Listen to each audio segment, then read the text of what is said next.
Қайырлы күн. Бүгін қоғамдық тыңдаудың тақырыбы Меркі ауданы Тәтті ауылдық округіне қарасты бізде Тәтті ауылындағы биометриялық шұңқыр үшін қоршаған ортаға әсер етуге рұқсат алу. Бастамашы Меркі ауданы Тәтті ауылдық округ әкімінің аппараты, жобалаушы ЕКО-КС жауапкершілігі шектеулі серіктестігі. Ашық жиналыстар арқылы қоғамдық тыңдаулар өткізу үшін, жалпы жиналыстың хаттамасын енгізу үшін ашық қоғамдық тыңдаулардың қатысысын және дауыстарды санауға жауапты тұлғаны сайлау. Сондай-ақ қоғамдық тыңдауларды өткізу ережесін бекіту қажет. Жалпы жиналыстың қатысысы және дауыстарды санауға жауапты тұлға болып, ЕКО-КС жауапкершілігі шектеулі серіктестігі өкілі Есімбекова Гүлсім Құдайберген қызын сайлауды ұсынамын. Дауыс берсеңіздер.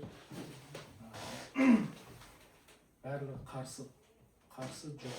Ашық жиналыстар арқылы қоғамдық тыңдаулар өткізу регламенті. Бірінші, баяндаушылардың баяндамалары 5 минут.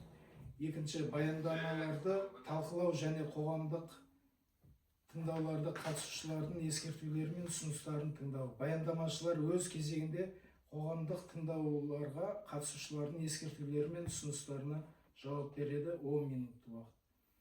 Үшінші, қоғамдық тыңдаулардың қорытындысын шығару 2 минут. Дауыс берсеңіздер. Ендігі сөз кезегін баяндамашы ЕКО-КС жауапкершілігі шектеулі серіктестік ұйымының өкілі Гүлсім Құдайберген қызына беріледі. Қайырлы күн, Тәтті ауылдық тұрғындары. Бүгінгі қоғамдық тыңдаудың тақырыбын қазір төраға айтып өтті. Бұл қоғамдық тыңдау Қазақстан Республикасының экология кодексінің 58-ші бабының 2-ші тармағына сәйкес, 73-ші бабының 1-ші тармағына сәйкес қоғамдық тыңдаулар өткізу қағидаларында бекітілген. Қоғамдық тыңдаулар өткізу қағидалары Қазақстан Республикасы экологиялық, геологиялық және табиғи ресурстар министрінің міндетін атқарушы 2021 жылы 3 тамыздағы 286 бұйрығында бекітілген. Бүгін қоғамдық тыңдау жоғарыда көрсетілген бұйрықтың 2-ші тарауындағы ашық жиналыстар нысанында қоғамдық тыңдауларды өткізу тәртібінің барлық тармақтарына сәйкес орындалып отыр. Бұл дегеніміз біз бұдан 2 ай бұрын не бердік? Хабарлама бердік. Газетке, облыстық газетке, одан кейін жүгіртпе жолдарында деректері бойынша өтті. Бүгін кейін мынау сіздердің әкімшіліктің алдында не бойынша қағазда хабарлама іліп қойған, сол әлі ілулі тұр. Мен енді айтайын деген, бұл осы тармаққа сәйкес орындалып отыр дегенімді сіздерге түсіндіріп кетіп отырмын. Қоғамдық тыңдаулар қоршаған ортаны қорғау саласындағы уәкілетті органның ақпараттық жүйесінде ашық жиналыстар өткізу, жария талқылауларын жүргізу арқылы қоршаған ортаны қорғау және республиканың тұрақты даму мәселелері қозғалатын мемлекеттік басқарушы шешімдерді қабылдауға қоғамның қатысуы талап ететін нысандардың бірі болып отыр. Бұл біздің биотермиялық шұңқырымыз. Қарастырылып отырған нысан Жамбыл облысы Меркі ауданы Тәтті ауылының маңында орналасқан. Кәсіпорынның негізгі қызметі қалдықтарды зарарсыздандыру және жою. Нысанның ауданы 0,0 гектарды құрайды деп бізге не бойынша, қосақ бойынша сонда беріледі. Биотермиялық шұңқыр өлген немесе тарауының алдын алу мақсатында сойылған ауыл шаруашылығы және үй жануарларының өлекселерін ұзақ мерзімді сақтауға арналған орын саламыз. Бүгінгі таңда адам мен жануарларға тән біздің не бойынша алған 200-ге жуық аурулар түрі бар екен. Осы мал өлексесінен адамға тарайтын 200 түрлі мал несі бар екен, ауру түрі бар екен. Сондықтан арнайы талаптарға сай жасалынған мал өлексесін көметін биотермиялық шұңқыр осы індеттердің таралуына тосқауыл болады. Босатылған аса қауіпті жұқпалы аурулар таралып кетпес үшін ветеринариялық қағидаларды бекіту туралы Қазақстан Республикасының ауыл шаруашылығы министрінің 2015 жылғы 29 маусымдағы 587 бұйрығына сәйкес талапқа сай геотермиялық шұңқырлар салынып отырды не бойынша ауылдық округтерде. Геотермиялық шұңқыр арнайы жобамен салынады. Аумағындағы биіктігі 2 метрден кем емес кіру қақпасы болады, саңылаусыз дуалмен қоршалады. Ол дегеніміз жан-жағының бәрі қоршалған, ешқандай мал, ешкім бала, я болмаса не басқа нәрселер ешкім кіре алмайды.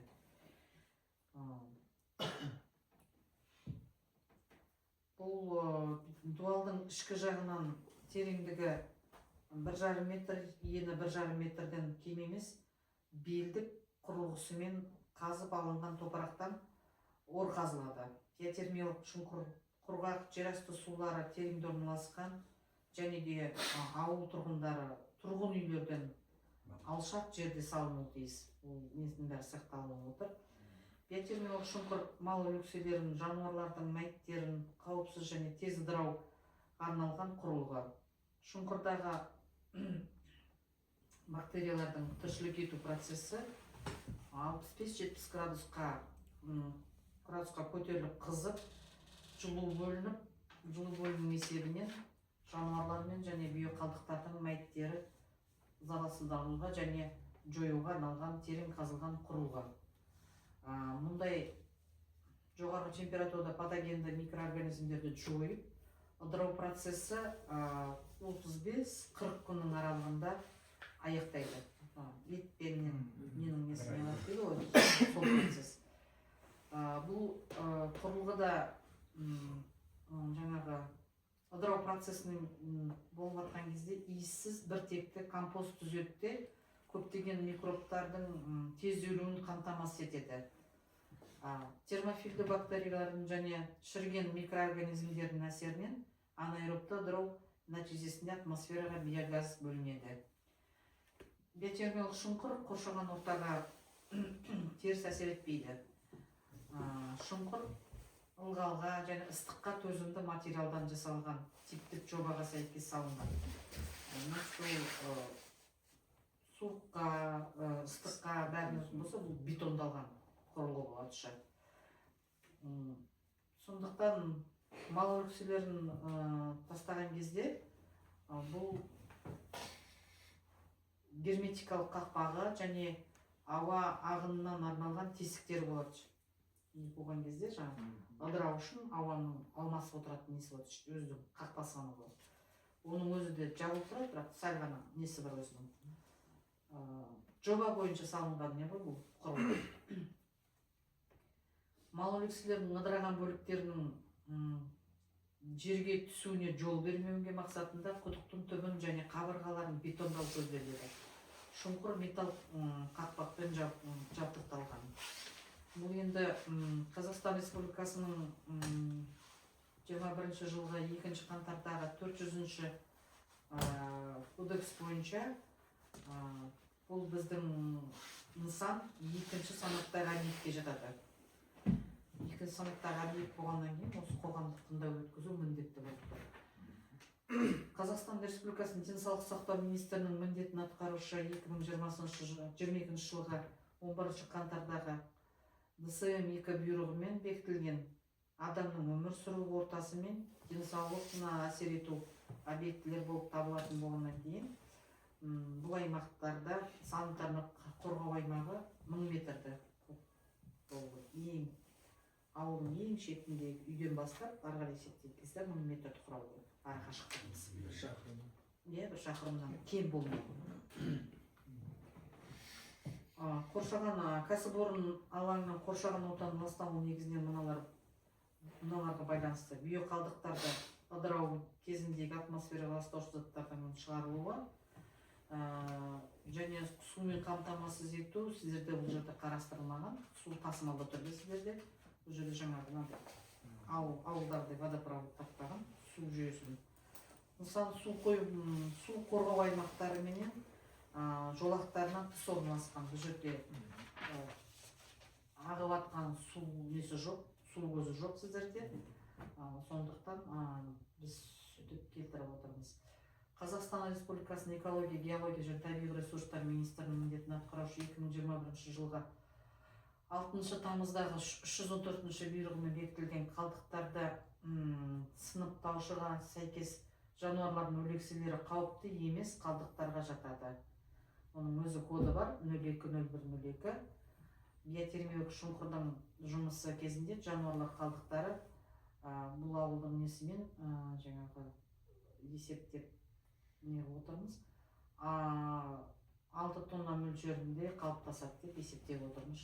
Мүмкін одан да аз болуы мүмкін. Мысалға, мысығыңыз бар, итіңіз бар, жай малдар бар ғой. Солардың бәрін есептеп келтіріп отқан неміз 6 тонна деп отырмыз.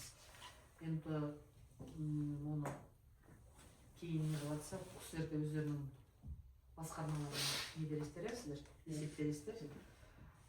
Соның есебін салыстырып отырсыздар. Мен қысқаша баяндамам осы. Техникалық терминдер көп болды, сіздерге көп түсінбегенше, бірақ өзімнің қарапайым сөзбенен түсіндірдім деп ойлаймын. Маған қоятын сұрақтарыңыз болса, мен сұраққа жауап беруге дайынмын. 1 метр, 1,5 метр шұңқыр беру ол не шұңқыр деймін? Ол белдеу үшін орға қазылады. Ол кило му 10 метрден? 10 метр ол. 11 метр. Бір жағында диаметр деген. Оның жаңағы 1,5 метрлік ені, тереңдігі ол не болады. Мұның өзінің кәдімгі жұмыс жобасы бар, жұмыс жобамен салынған.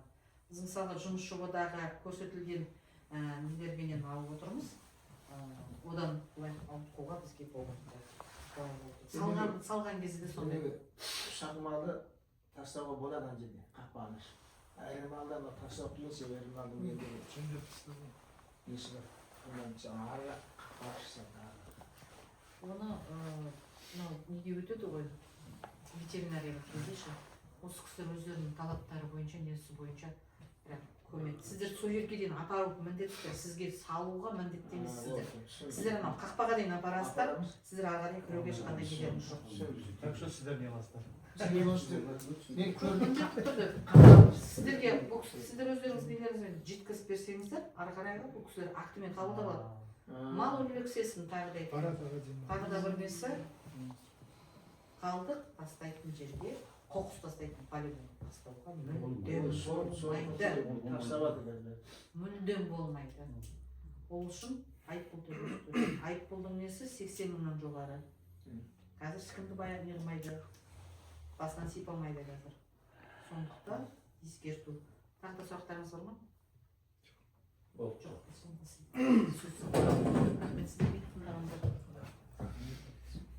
Құрметті тыңдаушылар, келіспеушілік жоқ. Бұл жоба экологиялық нормаға сай және ауаның ластануына қауіп төндірмейді. Барлық ұсынылған материалдар қолжетімді, ластануына қолжетімді және түсінікті болды. Қатысушылардың шешімімен қоғамдық тыңдаулар өтті деп танылды. Барлық қатысушыларға өз пікірлері үшін алғыс айтамыз. Барлық айтылған ұсыныстар мен сұрақтар хаттамада ескеріледі және мемлекеттік экологиялық сараптаманың қорытындысы бойынша тиісті шешім қабылданады. Осымен жиналыс аяқталды. Рахмет, барлықтарыңызға. Ағасының фамилияңыз?